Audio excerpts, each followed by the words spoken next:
জামালের রহমত এই পিলারটা আছে অর্ধেক কালো অর্ধেক হলো সাদা। আরেকবার ময়দানে এই সামনে যে পাহাড়ের উপরে মানুষগুলো দেখতেছেন আপনারা, এটা জামালের রহমত।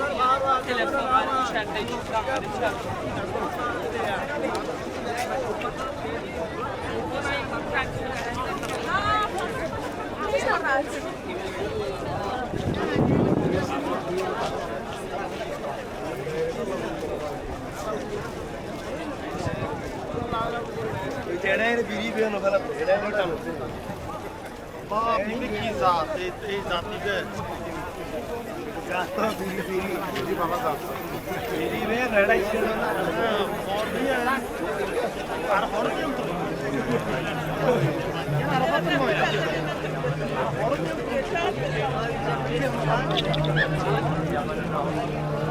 পাহাড়ে অসংখ্য মানুষের সমাগম।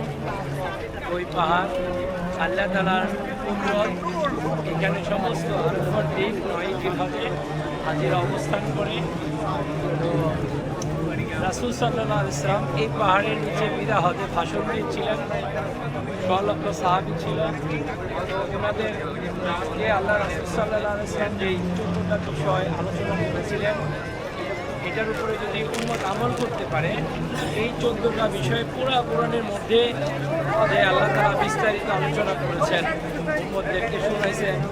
25 জন আম্বিয়া আলাইহিস সালামদের ঘটনা উম্মতদেরকে শুনাইছেন এবং এখানে 9 জিলহজে কেন করতে হয় এই আমল আল্লাহ তাআলা বরকতময় করে দিয়েছেন। আরাফার ময়দানে যে দিনকে পরিপূর্ণ করেছেন, ওই আরাফার ময়দানে আল্লাহ তাআলা আমাদেরকে নিয়ে এসছে।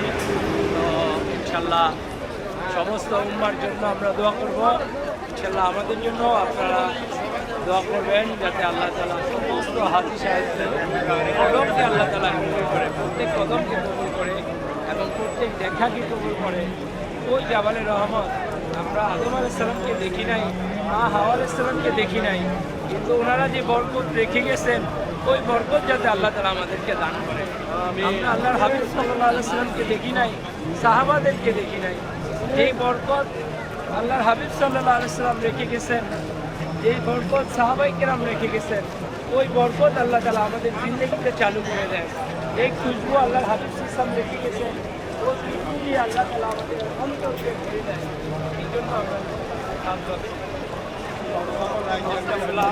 এবং আল্লাহ হজরুকে হাজিদেরকে নিয়ে ইনশাআল্লাহ আমরা দোয়া করব।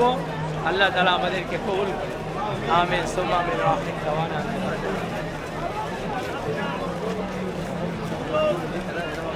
আদান বাদান ডাহান